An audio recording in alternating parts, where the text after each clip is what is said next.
क्या उंगलियों की चटकाने की आदत आपके जोड़ों को नुकसान पहुंचाती है? क्या ये वाकई आर्थराइटिस का कारण बन सकती है?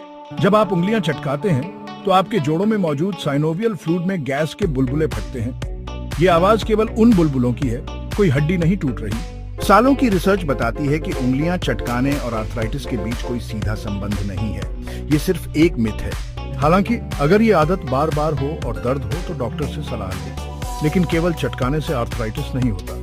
तो अगली बार जब कोई आपको टोके, उन्हें ये विज्ञान बताना मत भूलें।